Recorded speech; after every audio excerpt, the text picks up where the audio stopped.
Good afternoon. Thank you for joining us today at this TeachMeet. I hope that you have enjoyed this MOOC so far and you are working actively on your learning scenarios. We will start shortly, I think, in a few minutes. So it's your last chance not to leave, but to grab a cup of tea or coffee and enjoy this meeting. I am Georgia Laskari. I'm your course moderator. So if you have any issues related to the MOOC, you can reach me via the Facebook group or within the platform.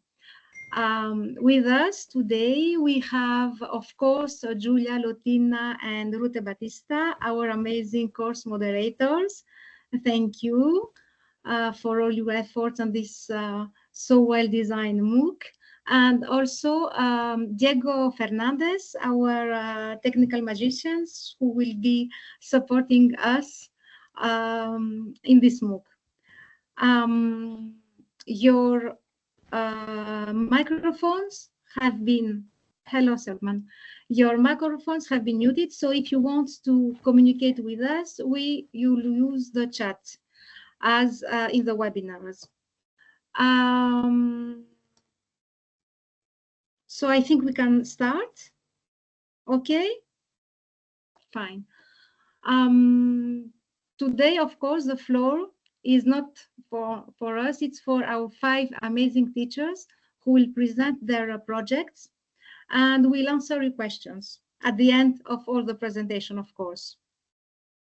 We are very lucky today to have with us Cristina de Vega from Spain, Bursa Dorsum for Turkey, Lina Kinigopoulou from Greece, Simona Genea from Romania, and Irene Confalone from Italy.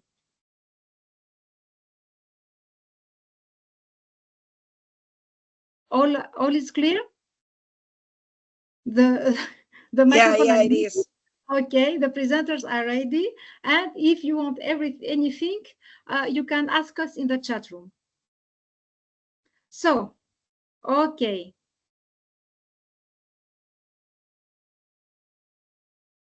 The first presenter, we will start with Cristina de Vega. She's a primary teacher in Spain, and she will present us how to use STEM and hands-on activities to raise awareness about climate change to young students. Cristina? Thank you, Georgia. Thank you for the presentation, and thank you to Julia and Diego for organizing all of this.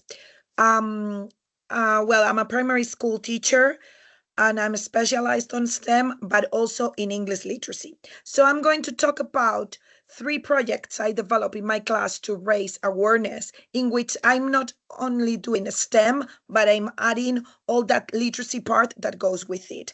Bear in mind, my students are 9, 10, and 11. However, some of these can help you to click and start to do new things in your classes, depending on how old your students are. So I'm going to talk about 3 STEM projects that I do in my class really quickly, but they're very visual and you will be able to understand. Rain in a bottle, greenhouse effect, and a wind turbine. So the first one, which is rain in a bottle, I always tell my students, we're going to make rain in the class. Well, this is very simple. You just need a couple of things here and there. You need a jar, hot water, ice cube, and a lot of patience. Basically, what you have to do is put the hot water inside the jar, close the lid, and put the ice cubes on top. And then observe. Obviously, you're going to watch and observe the whole water cycle. But before you do that, why don't you introduce this topic with a book? Why don't we use a book? So I always bring my pictures books with it. The book that I use for this STEM project is called Once Upon a Raindrop. So I use that literacy part to have my students imagine and connect with what water is. And then we go and develop this STEM project. Simple, takes about a session, but it takes a lot of observation. So sometimes kids can get bored, but you tell them, scientists take their time. So you need to keep observing. The next one that we work on, of course, is the greenhouse effect. You may have seen this one. We use plastic cup, thermometers, some soil, a lamp, tape, and a timer. We put the soil and we plant a little something and we cover it with a plastic cup on the bottom and a plastic cup on top. So we kind of see the effect of the greenhouse effect thanks to the thermometer. But again, how do I introduce the topic? With another book, The Tiny Seed by Eric Carle. It's such a great book that ignites that, ooh, what is this greenhouse thing that we're going to do? So it's great to attach a STEM project with a picture book at the same time. The third project that I use, it's the making of a winter bin. This one is a bit more difficult. It's a bit more complex. You need a little bit more materials, but it still is reachable and easy to make in primary. We need a cardboard, pencils with erasers. You know, the ones that have at the back that eraser, so we can attach the rope, paper clips, scissors, and tape. You can see in the picture the idea of what we get. Again, this is my favorite, and I use another story that you might have heard of, The Boy Who Harnessed the Wind, which is a boy who managed to help its town by building winter bins. Joining a picture book plus a project helps a student go for the imagination, add science, technology, engineer, and mathematics into it. Also, it helps creativity because sometimes if not, it's just a project by its own. But adding the literacy helps then grow this up. And so basically, I use a picture book and then we do the project, and mixing all together creates all of this. But my favorite part for having a meaningful learning is the reflection, because nothing will happen if we don't reflect on what we have studied on or what we have learned. Because yes, they can go back home and say, oh, we did rain in a jar, but why? What did I learn from it? So first of all, the first thing they learn when doing STEM projects is to fail forward. It means that sometimes the projects don't work. Doesn't matter, because that's what happens in real life. They need to try again.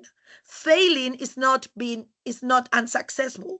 Failing is giving it another try, because maybe, oh, you decide to change one material with another, or maybe you need to add something else. So failing forward is never unsuccessful. Then it helps to turn the project upside down and to think outside the box. Because if not, we just skip the instructions. Yes, the instructions are great, but let's go one step forward. I love to spend time reflecting at the end of the projects. I use rubrics, I use targets, and sometimes just a chat with my students on, okay, what do you think of this? Can this be changed? Is there any other solution? Is this any better? So the final meaningful learning is there. And also, I love to create some kind of evidence of their work, because if we don't have anything that is tangible, like maybe a photo of the STEM project or a poster or the STEM project itself, they tend to forget. But if we have an evidence that we can hang up on the wall or somewhere for them to see, the learning is there, and every time they pass by, they will remember what they did. So my idea when using STEM projects is think of a STEM project that is meaningful to your content, but also join it with a picture book. The picture book doesn't need to be nonfiction, because it can be, it can be fiction or nonfiction. I said 3 books before. 2 of them are completely nonfiction, like The Boy Who Harnessed the Wind and Once Upon a Raindrop. But The Tiny Seed, it's fiction. It doesn't matter. Think what you need to join it with. I know sometimes we're limited on time or we're limiting on our content area, but there is always time for a little story, a 5-minute story. Finally, use that reflection time and make our students aware that not being able to obtain the results they want in the STEM project is not failing. It's failing forward. It's learning, it's going one step ahead. Sorry for my voice. Been teaching the whole day. And that's basically what I wanted to share with you. And I think you can do it in kindergarten, primary, secondary. We just need to decide what STEM project we want to work on, but make sure it's attached to something that is real, to something that connects with them. For me, picture books work because students love the reading time. Some other people may say, oh, for me, it works a video. Yes, why not? Or for me, it works that I talk to someone who is specialized in that matter. Yes, everything works, but make it real. Don't be like, oh, we're going to do this STEM project that is not attached to any other content. That is what I use. And if you have any questions or you want to share ideas, I'm here to help you out, and I will be reading the chat and at the end of the presentation too.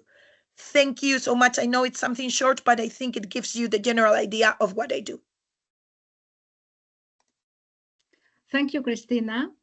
I think your approach is amazing because after all, humans, we are learning from stories. So integrating creative writing and stories with STEM, I think it's a winner. Okay, so thank you, Christina. Thank you. Our next presenter is from Turkey. Welcome, Busra. Bursa Dursun is a biology teacher in secondary schools and a sociologist. She combines education for sustainable development with STEM learning. In this presentation, she will highlight how the use of technology like climate simulators can help us analyze environmental issues. Bursa? Thank you so much. First of all, I'm so excited for this opportunity. Thank you to Carbon Act MOOC team. I'm a sustainability advocate for Global Schools platform. And for the last 4 years, I'm working in IBDP program. And in this program, I'm working on sustainability projects. Especially, I'm trying to combine sustainability education and STEM education together. So today I will show you a technological example to you. Let's get started. Today we will talk about, first of all, technology usage and climate change education, why it matters, why it is important. And we will make interaction between climate change education and case studies. I will give you an example from ESS class. Then we will pass through our simulator. First of all, we should define that what is the technology role in the climate education. The first role is accessing to information. You know, technology is really improved. These days we are facing with AI, and AI changed our lives, and we are getting shocked every day. We knew everything every day. And interactive learning part we can use simulators, we can use games, we can use applications for learning. And of course, these projects lets us make global collaboration with other schools, with other institutions to make together projects. So pass through the next one. About the technology usage in education, we can say that we have 4 phases, we have 4 parts. The first one is technology can change our learning experience. For instance, for example, using multimedia or animations. For example, I'm a biology teacher. In my classes, I use lots of times animations. For example, for showing the cardiac cycle, how heart pumps up the blood, it is really useful using an animation. Or in the second one, you can see the increasing access. For example, overcoming the geographical barriers is really important. We can reach a part of really far part of the world in seconds with technology. Also, personalized learning, we can change our teaching methodologies up to our students' needs by using technology. And collaboration and communication by using technology, especially in STEM works or sustainability projects, we can encourage our students to make collaborations, to work together. I will pass through the next one. I'm here. So the next one is why case studies matter. I teach ESS in IBDP. ESS is Environmental Sciences and Societies, which is a spatial sustainability class. In this class, we are working on real case studies, even lots of the parts of the world. For example, one day we will work on Nigeria. One day we will work on South Africa. Today, for example, we worked on New Zealand. We go lots of countries and we will see real examples. So for teaching climate change, in climate change education, case studies are important because the key point is empathy. Key point to understand different circumstances or different conditions, different communities, different lifestyles. So I will give you some detail about that. For example, we can show real world applications. We can make localized understanding. What does it mean? For example, we are working a local problem about our country. We can improve a localized understanding for our students, or we can inspire them to action. If they can see real problems, real issues, we can encourage them to do something about them. And cross-disciplinary learning is possible because in this case studies we use our geography information because we try to understand where these countries are, or we use our history, or we use our how I can say history information. What about these countries, why they are in this condition somehow, and this helps us to make cross-disciplinary learning. And critical thinking abilities can be used, and empathy, as I said, this is the key part of the climate change education and case studies relationship. So come to the En-ROADS. Why I choose En-ROADS? I'm using lots of simulators in my classrooms, but these En-ROADS is really different and really useful. If you first open the website, the En-ROADS, you will see a screen like that. And if you click this Explore button, you will see a screen like this. At the top of the screen, you can see the language part. I will go to the next one and show you the language options first. You can see the language options over here. Even you can choose Turkish or other languages if you want. Then you will see graphs over here, 2 graphs, and you will see the centigrades over here. We have 2 options. We can say our students, there is a problem, climate change, carbon dioxide emissions or methane emissions are increasing. With saying it won't be effective, but in this simulator, I can show my students even 2100 year. I can make possible future predictions. You can see the years over here, and you can see the energy types: coal, oil, gas. It is a little bit little. I am trying to read it.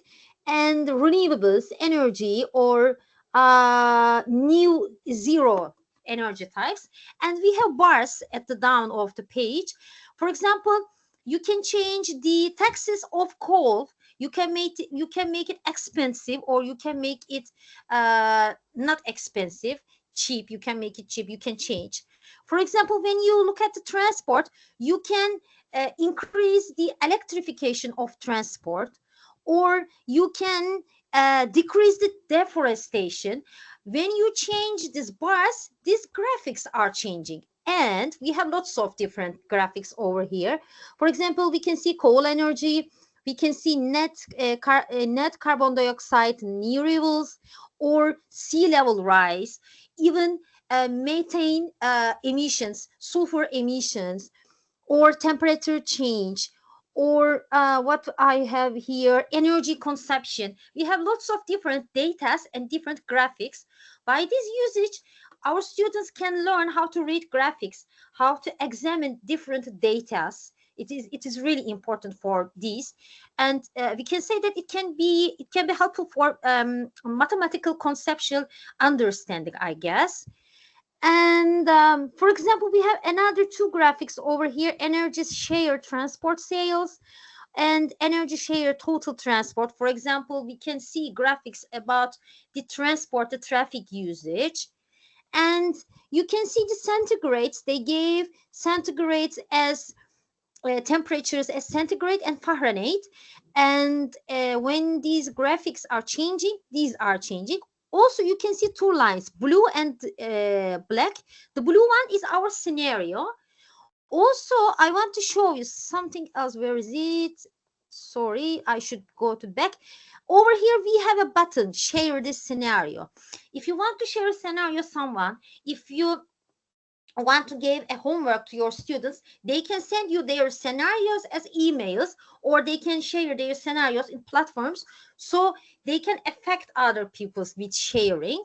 Also, I can say that En-ROADS has a climate ambassador camp, and by this course, which is free, you can take more knowledge about using the simulator. We have a video over here. I want to show a little bit. This is an MIT application, by the way. We don't need the voice. I want to show you, for example, he will move the bars, as you can see, for example, and the graphics can change by this. So we can make possible future predictions. Where is it? It's coming, I guess. I will show you. I'm taking forward. I couldn't get it. I couldn't catch it. Yakalayamadım. Ha, şurada over here we can see energy supplies, related examples, and I'm trying to carbon removal, land, food, even the effect of agricultural activities to carbon emissions. You have lots of point of views, the climate change in this simulator. By using technology, by this way, giving real examples, making our students to feel inside real examples, I think it will be more effective. And by this work, I can combine both community knowledge, both sociology and biology, at the same page with STEM and sustainability education. And I came at the end of my presentation. Thank you for this opportunity. I'm really passionate about climate change education. This was a really good chance for me. Thank you so much. Thank you, Bursha. It was very interesting. Of course, technology can help us tremendously to run some scenarios from the future. And these simulators and the graphics and the data help students to have a scientific approach about research about for climate change. Thank you. The age of your students?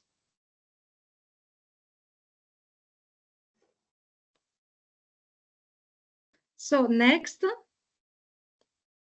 we will welcome Lina Kinigopoulou from Greece. Lina is a passionate kindergarten. Hello, Lina. With a master in art in education. She has been awarded with the Education Leaders Awards more than once, and with many national and European twinning quality labels. Congratulations. Thank you. Lina brings innovative learning experience to her students by participating in various initiatives, such as European Code Week, European Space Agency, and the Eco Schools. She will present us now the Eco Team eTwinning project, which aims to promote awareness and proactive contributions among students through collaborative work. Lina? Thank you for this wonderful presentation. I will try to put in little words an environmental twinning program that lasted all year long. So it will be a bit difficult to show you how much excitement it brought to us and to our students. Our program was aiming to raise awareness of the relationship between man and his natural and social environment. We dealt with environmental problems, and we tried to activate our students and their families in order to contribute to the general effort to address those problems. As I said before, it lasted from November 2023 to June 24, and 7 kindergarten teachers participated from Greece, Serbia, Bulgaria, and Romania. Our focus was in the active participation of our students and the use of active methods such as discussions, confrontations of opinions, research, critical elaboration, and actions, the preventing or the solving of environmental issues or problems with the sustainable management and development of the environment, and actions at local level with long-term results, as well as the national and global level, as we participated in many eco-tributes throughout the year. We aim to promote cooperation, cultivation of values, and the creation of new standards, attitudes, and behaviors of individuals, groups, and society towards the environment. The opening of our school to society and life was something it really mattered to us. Work plan, defining objects, planning the work, and forming small groups were some of our methods. The implementation of tasks at individual and group level, the discussion of results, the scheduling of download measures, presentations, continuous assessment and evaluations, problem-solving identifications, investigations, so many, because I'm talking about so many learning scenarios in 1 year about this specific issue. So you have to imagine how many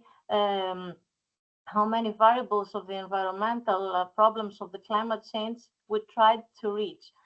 Monthly meetings were held among students and among teachers as well, in order to ensure the collaboration between us, the teachers.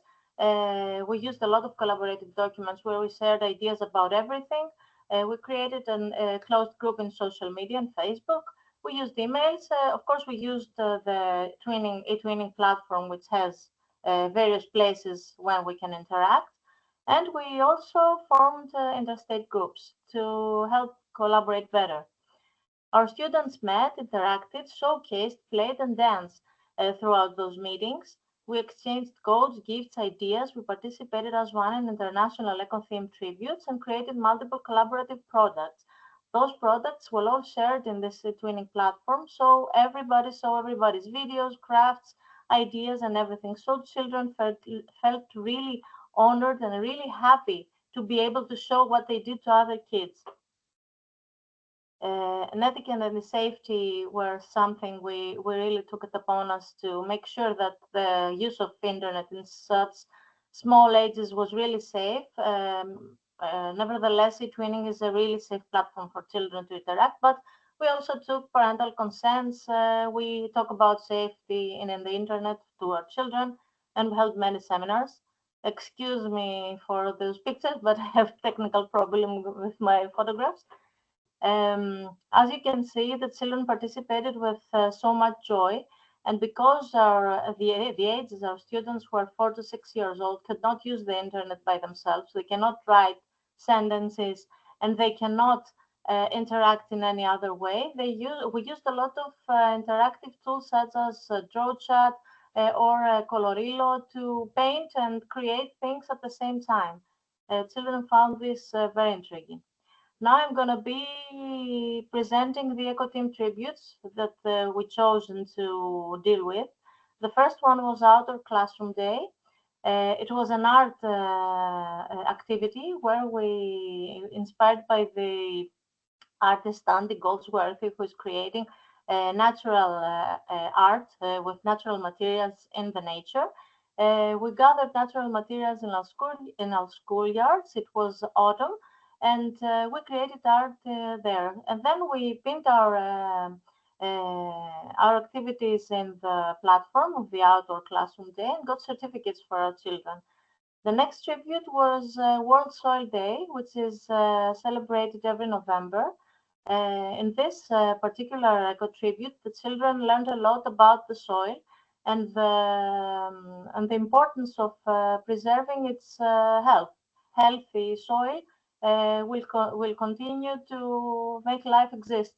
in nature. We made experiments, we made so many things. I will try to explain later how we dealt with it, but imagine a little learning scenario for every one of these eco-tributes. The next one was Eco Christmas, where we tried to celebrate Christmas with our waste. We used all our waste at home and created ornaments. We exchanged those ornaments with our colleagues, and we even celebrated um, by using them in our Christmas trees. Biodiversity was the next eco-tribute. There is a global biodiversity day, a World Biodiversity Day. It's in May, celebrated. Each participant in this project decided to save an endangered species in the region. We decided to save the physeter whale. It's a really huge animal that lives in the Mediterranean Sea and in Greece throughout the year. And I will show you the results in a bit. The next Eco Team tribute was the Earth Hour, where we participated by turning off the lights for an hour. And the children learned this way that such a small act of concerning for the environment can make a huge impact. We joined forces with people and kids and families throughout the world, and the children realized that by doing something so small, they can have so many benefits. Let me give you now an example of what our learning scenarios consisted of when we dealt with a tribute. For example, in Biodiversity Day, we decided our animal was going to be treated as something in danger. So we invited a robot. This robot is called M-Tiny, and it is a panda, as you can see. And we had to program it to warn the physeter whale to avoid the dangers. We used an app called Chatterpix, and we made the panda talk to the children and talk to the whale. But as you can see, the children had their own ideas of what they imagined the panda was going to say. And we used the YouTube, we used many means of finding information about how to save this animal. We created QR codes, and then the children, every time they scanned these QR codes, they could hear the panda warning the physeter whale. Then we created robotic tracks. We used whales that were created completely from our waste, and programmed the robot to go from one station to another, warning the animal of the dangers. We participated in contests, in festivals, and showed our work everywhere. This way, the children were able to show their case to everyone and present what they learned, what they can do, and how they can save the environment. This is a festival we participated. As you can see, our parents are always with us. The next Eco Team tribute was about the bees. We participated in the World Bee Day in Global Action Days by presenting all of our actions. In the Earth Day, we also participated there by taking part in a recycling festival where we exhibited our work. I would like also to present this collaborative story that was created by all the participants. We formed interstate groups and used random selection generators and AI generators. The children came up with ideas on what their story was going to be about. The mascot of the project, Clifoulis, was the protagonist of the story, and they used again their art and their ideas to illustrate this ebook. You can scan here and you can read it, and I will be sharing the link in the chat if you would like. These are the presentations of our work. We participated everywhere we could and showcased our ideas and our work. Many certificates, many awards were won with this e-twinning project. Parental involvement, we anticipated and encouraged the involvement of our parents, not only to escort us when we did excursions, but throughout the whole project. They were informed about everything we did. They gathered material. They searched with the children in the internet to find solutions, to find ideas, pictures, everything, and they even came into the classroom and created classes for the children there on their own. So with our parents on our side and with hands-on activities, we came to an end of this amazing eTwinning program. You can visit our journal. Our eTwinning pages are open for everybody interesting to see, to take ideas from all of us. This is our team. A great thank you. Wow. Thank you, Lina, for sharing this. Thank you very I much. think it's a very holistic approach to all the climate change subjects.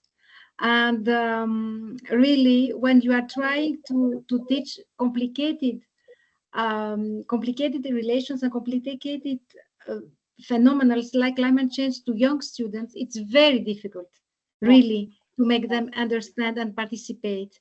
But I think that the kindergarten teachers are have a creativity, an extraordinary creativity for this. So thank you. Well done. Thank you very much. We are moving now to Simona. Simona Ghenea. She's a primary school teacher in Romania, a scientific ambassador, and an eTwinning ambassador. She leads international projects that promote creativity and critical thinking with a focus on real-world issues such as environmental sustainability. She likes to integrate STEM into education to inspire students through hands-on learning experiences. Today, she will present the STEMopolis Explorers project, which aims to reduce carbon footprints through STEM activities. Simona? Thank you so much, Georgia. Hello, everyone. Thank you for this opportunity for the Carbon Act MOOC. I am so grateful for this experience, and I am happy to share with you our activities from my twinning project. The STEMopolis Explorers was the base. After that, we extend these ideas and invite another colleagues, teachers from another countries, and we made the project Exploring Nature. And today I will share with you what means reducing the carbon footprint in the cities. My name is Simona Ghenea. I am a primary school teacher, and of course, I love STEM. This project was based and designed to, of course, to make students to explore and to boost their curiosity and learn directly from nature. By combining these traditional classroom experiences, with dynamic outdoor adventures, we aim to spark not only creativity and a deep appreciation for the environment, but also to put our objectives to cultivate a deep understanding and respect for nature. Of course, we always used in the classroom many digital tools. I use Terra Mission Ginzi educational framework, and I share with you this because it's all very useful.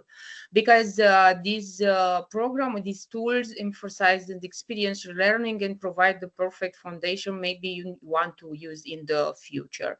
And this project won the Life Terra Mission and Scientists Award this year, of course, in the STEM Discovery campaign, my lovely event I wait every year.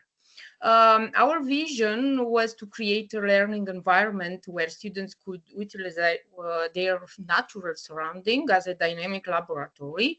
Today, I will show you only a part and some aspects from the whole project because it was a complex kaleidoscope of activities. And our mission was to inspire a new generation of eco-guardians, the STEMopolis guardians, individuals who are passionate about environmental conservation and take proactive steps to protect our planet. Because we know in the future our cities will be clean and green and smart if we grow from today the students, okay? Our objectives was to engage students in real-world environment challenges and creative projects, instill a deep appreciation and respect for nature in students, encourage, maybe put them in a challenge to become proactive protectors of our earth and make them to feel boosting their understanding about ecological concepts. All these innovative outdoor activities from the project made our students to explore the world through the lens of an ecologist, an artist, or scientist, understanding the complex connections with ecosystem. And we believe we when I say we, because we were some countries involved, I like to believe in the future our students and our students involved in the project will apply what we discovered, why we worked.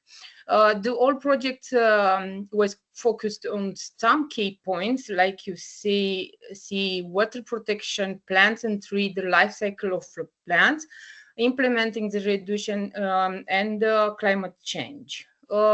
In fact, the basic idea of all activity, first of all, we initiated a series of events at our school, the Elena Cuza National College, and we we launched the call to action for several groups, challenging them to make a pledge to protect our earth. And the responses was overwhelming, with participants engaging in activities such planting various plant creating posters. And you see in the magic some in the photos some aspects from these. For example, we used hands-on learning and creativity, creating eco-friendly costumes or objects from reusable materials. And this practical approach not only reinforced their understanding of what means recycling, but also encouraging them creativity and innovation to transform waste materials.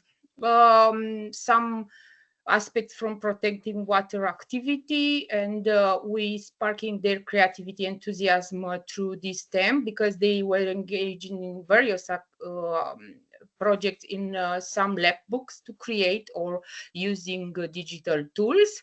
And they like it the most during an online activities and meetings with our project partners, and I thank you so much for their involvement.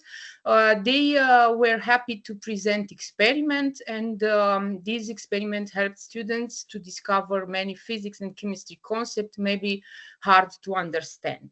Of course, they like it scavenger hunt, unique hands-on learning experience, and our students learned directly to explore and interact with the nature.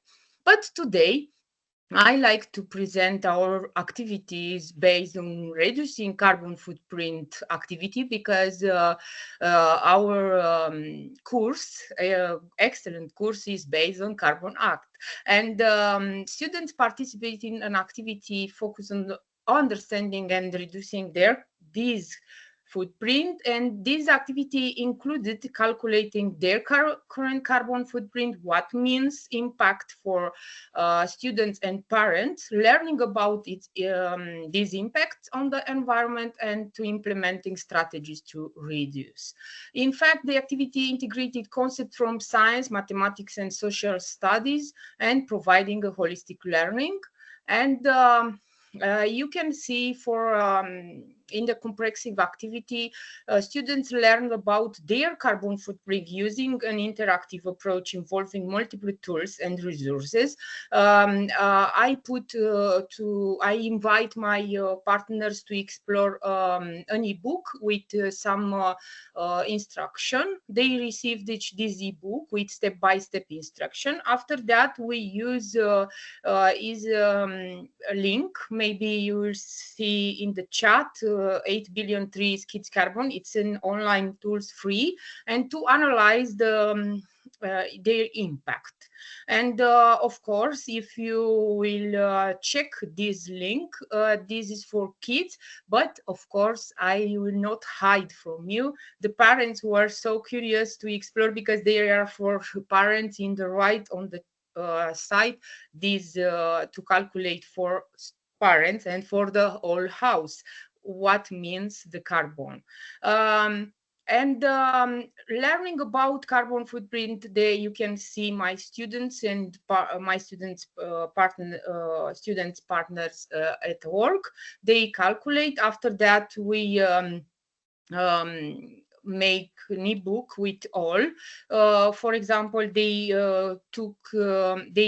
completed some worksheets, and using the computer, of course, they calculate the carbon footprint, like I say, but they want to determine the personal carbon emissions, and they were able to gain a concrete understanding of environmental effects. And in this activity, we were happy to reveal the pedagogical value, because we know practical exercise and then effective task making, engaging and age appropriate. This ebook was structured and catch all aspects from all activities. Using the carbon calculator made their learning hands-on, promoting the application of theoretical knowledge. Finally, this collaborative creation of an ebook fostered creativity, communication, and teamwork. And for students was essential to understand this concept of carbon footprints, and they acquired knowledge regarding carbon emissions, and utilizing the calculator, individuals quantify by recording reducing initiative, acknowledge their capacity of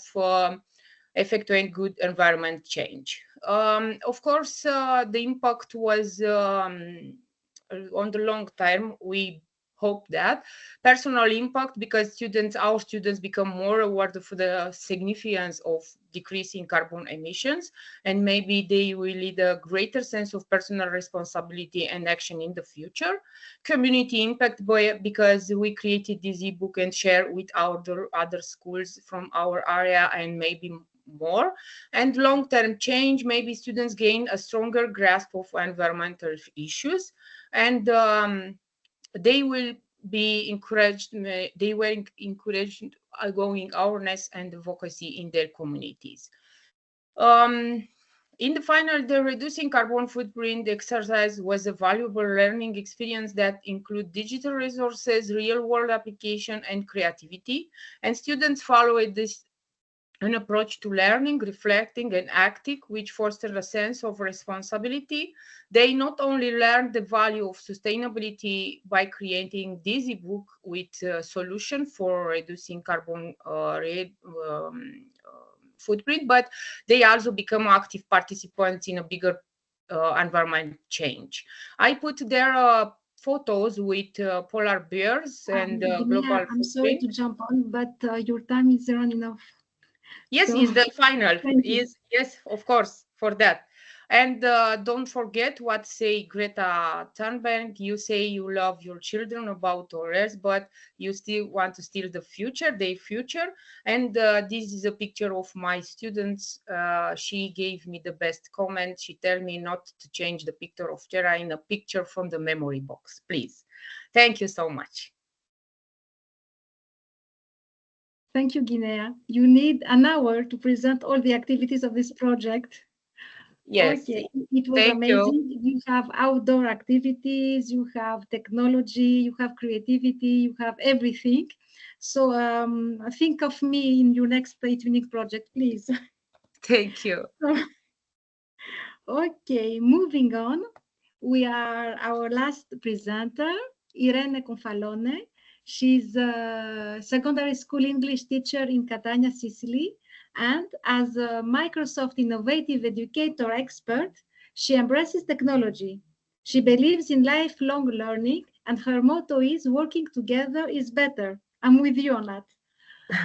Irene is very experienced in European projects such as Comenius, Erasmus, and eTwinning, and she has received multiple national and European quality labels. She will present us the climate change in my place. Thanks a lot. Okay, it's a pleasure to be here and Thanks a lot for the opportunity. I'm an English teacher, and it's really strange because my aim is so different from the aim of others, because I have to teach English. I teach languages, grammar, literature, and it's quite difficult to present and to achieve some, for example, physics, chemistry, or other STEM tools, STEM topics. But because I love it, I think that students must be motivated. So if we achieve our goals, we can do whatever. I'm an English teacher. I've been involved in several e-twinning projects, and Erasmus projects. And the last one, can you see here? It's the diploma of the last Erasmus project. We are an accredited school, and our school is green. So we try to promote all the projects that can change the world. So this is my beautiful place. I live in Sicily, in Catania, and this is especially Taormina. Probably you know this place. So what is the point? This is a wonderful place. We have to respect and protect this place. So the students they need to have the awareness that we have to protect our area from climate change. How? So climate change education in Catania. We have got what's the problem? We try to achieve those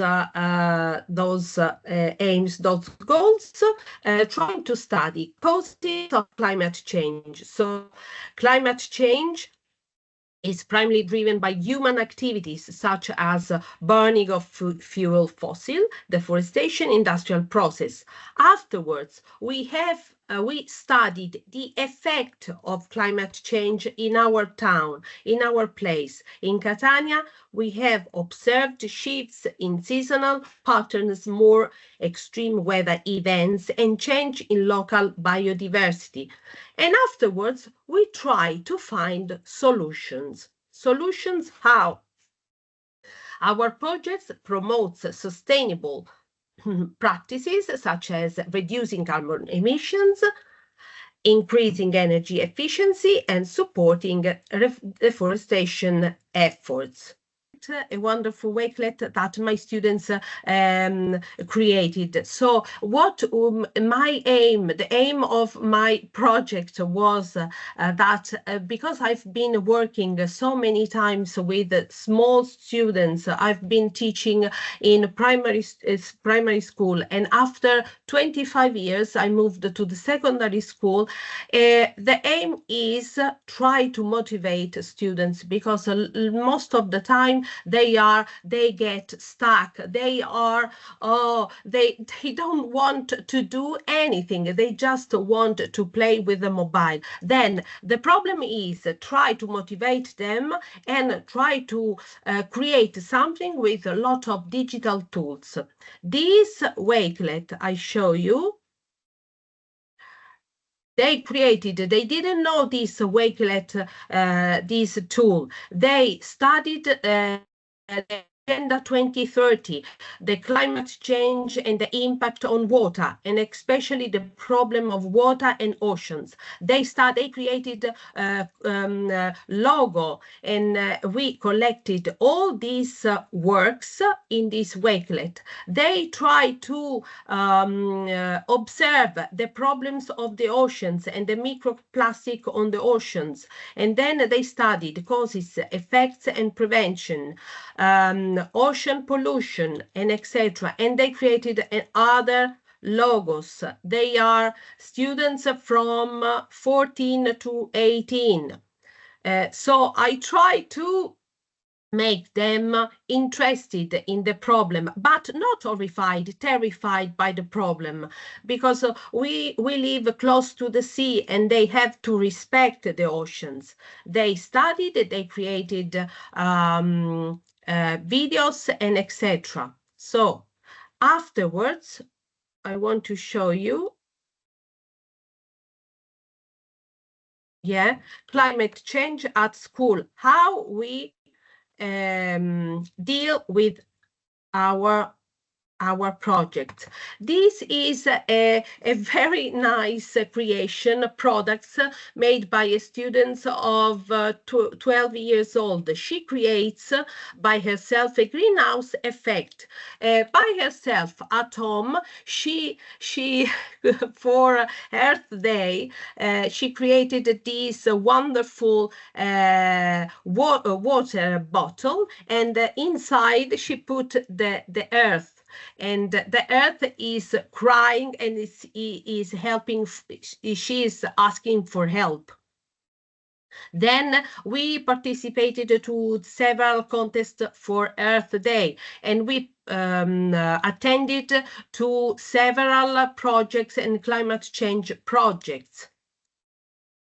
Afterwards, because 2 years ago in Sicily, we had a terrible hurricanes, and it is so difficult, so strange and unusual for Sicily, because our land is so arid. Extreme weather events such as flood and heat waves can interrupt lessons and damage school facilities.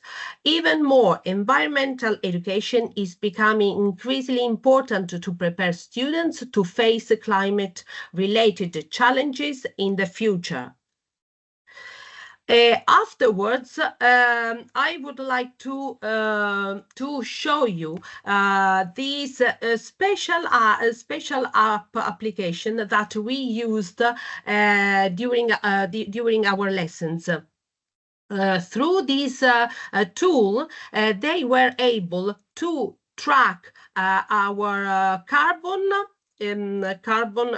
emission. And if we want to reduce global warming and protect our planet, governments should change something, invent in renewable energy, protect the rainforest, and plant more trees which absorb CO2, reduce our energy consumption, use public transport. And this is an example of a town close to mine. We must promote the construction of this bicycle path in the pavement, and every human being can make a change to have a cleaner environment, and we should change our lifestyle and adopt a new behavior. This is the Earth Project app. This is the climate action project that I attended with my school, with my students. And afterward, I would like to finish with this suggestion. We want to suggest, and the students create this slogan: if we want to save our planet, we have to stop the wrong habits in our routine. From small steps come big changes. Thanks a lot, and sorry again for the technical issues. Thanks a lot. Thank you, Irene. You made it. Okay. So, very enlightening. Yes, Mount Etna is quite special, such as the region. So it's very interesting that you have project based on the in a local area. I like it very much. So now we are moving to the Q&A sessions. If you have some questions about the presenters, maybe quickly.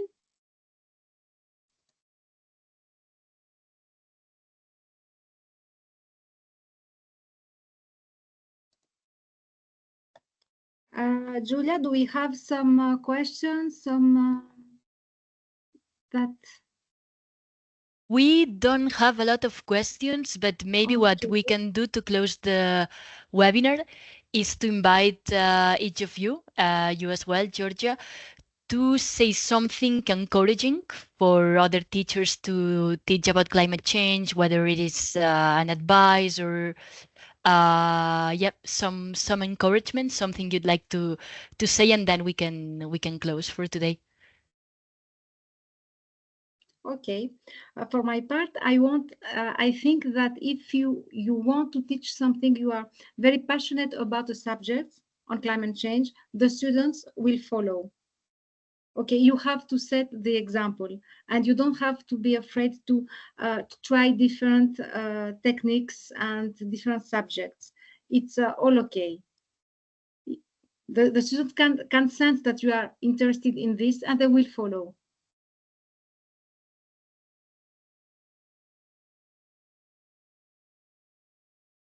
Yes, you are right. I don't know if the other teachers have the presenters have an advice to share with the participants. I think what you just said, that you need to be motivated about the topic, is great.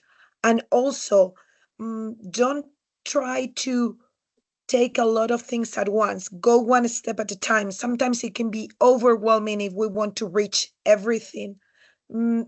Set yourselves targets that are reachable. That way, once you get the first one, you will be able to keep going with your motivation and with reachable targets, because if not, it can be overwhelming. Yes, and I want to add something. Don't think you are too small with your students in the classroom to make big steps. You maybe don't think now for the future, but believe we teach them for their future, not for our present. For that reason, we must think for long term, because the seeds we put now, but the results and all things will maybe have on the future. Thank you, and believe in what you make for your students. Every lesson about climate change will be a step for the future guardians for our planet. Right, Gnea, thank you. Exactly my thoughts as well. As Simona said, in kindergarten, put small seeds, plant them, and it will flourish. I'm sure about it. And then you will take the next step in secondary school, and it will be a little miracle. Yes, because everything starts at very young ages.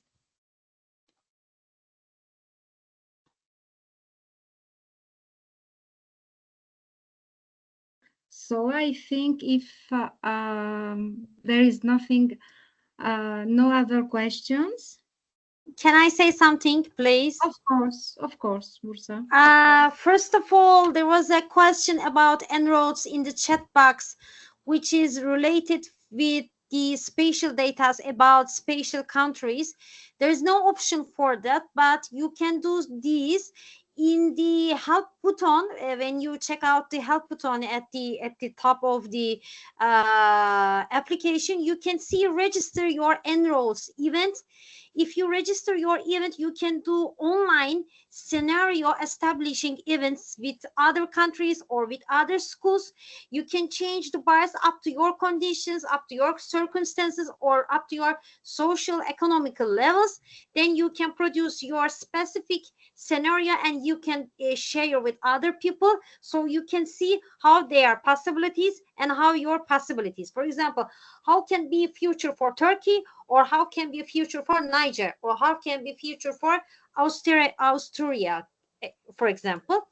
And about the climate change education, I can say that I have a motto for this. I always say myself, if I can change my one children, I can change the world. So we should try to change minds. We should try to grow minds with positive thoughts about our future, because we have one boat, same boat, we live together, we have one planet, and we should find a way to share this planet together for considering the future. Thank you so much this opportunity. If you have other further questions about En-ROADS, you can ask me. Thank you, Bushra. Thank you very much. I think now it's time to close this session. If you agree, thank you to the presenters, to Julia, Rute, and Diego for the support.